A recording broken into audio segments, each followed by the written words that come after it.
Fun Kids with James and Robot at Breakfast. You've all been looking forward to this all week. I know we've been checking the emails and all sorts of things like that. We've had people waiting outside the studio on some occasions. Let me introduce you to the one, the only, 1/3 of the Jonas Brothers, probably the most famous band in the world right now.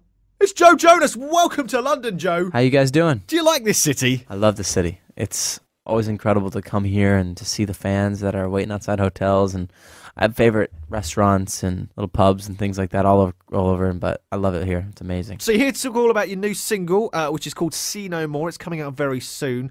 Is it cool to be flying solo without your brothers? Because you used to work with them a lot, didn't you? So what's it like to be on your own? It's different, you know. I mean, it's a completely different change for me. I mean, to be able to travel by myself and everything, but it's exciting at the same time. I don't think I would be able to do this without their support, though. And they're back at home in the States, and they send their good wishes. Okay, cool. So lots of brothers and sisters argue, and obviously that's not why you're flying solo right now.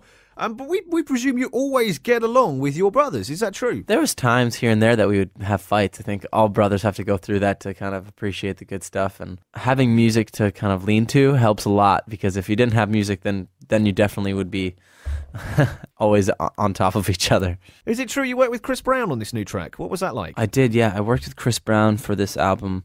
It was like the last song that I recorded. It was a quick process, literally like 2 hours we wrote See No More, the single, and it turned out to be one of my favorite songs. Was he a cool guy to work with? He's a really cool guy. He's so musically talented. I like Chris Brown. I like his tune as well, yeah, 3 times. Now, you and your brothers are obviously huge stars. What's it like being recognised in the street? I'd love to know. It's interesting, you know.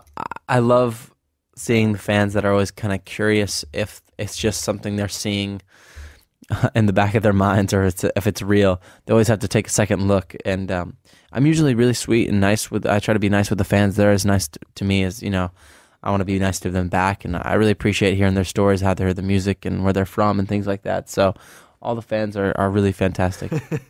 And you must get quite a bit of female attention as well. Yes, I can. That tends to happen, but it's all good. Okay, so what's your tour bus like? Usually we have just video games on the bus, tons of movies. There's a front and back lounge, so usually we'll have a lot of people will hang out in the front and the back. And I think this year, hopefully, I'll bring my dog along tour. I got a new dog, so. Oh, awesome! What's he called? Winston. Cool name. And what type of dog is he? He's a English bulldog. Oh, okay, wicked. Now, when you're performing around the world, do you ever ask for anything special in your dressing room? Nothing too crazy, but I love just pineapple juice, tea, coffee, lots of coffee. Okay, so you've got a new album out soon called Fast Life. What have we got to look forward to in that? I think the major thing to look forward to is probably just honest lyrics, a fun, upbeat record, something you can dance to. And so I've been working hard on it for about a year, and I'm really happy where we're at now. Now, Joe, you played Shane in Camp Rock. Now, I know summer camp is a massive thing in the States, but it's not quite so big over here. So I've got to ask you,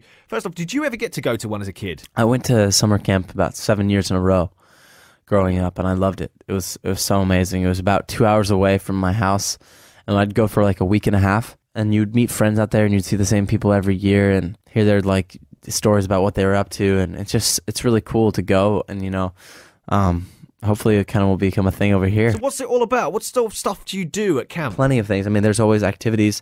You could be a part of a certain club, whether if it was music club or you could play sports and things like that, and there was always a big like relay race at the very end. So it could be anything from, okay, you have to run a mile, and then once you get to the person at the end of the mile, you have to eat a cake. I mean, it's crazy stuff.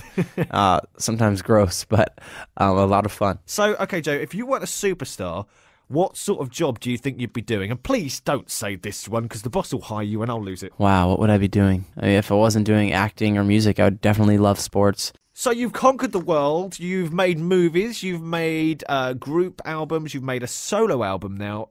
What's next for you? Not sure. I mean, I'm developing a movie project right now that I'm going to probably shoot next year, and then just really focusing on this album, the release of it, and hopefully touring. Joe, it's been fantastic having you on this show. Thank you very, very much indeed for joining us today. Joe Jonas, everyone. Thanks for having me on the show, guys. Hope to see you soon. Bye.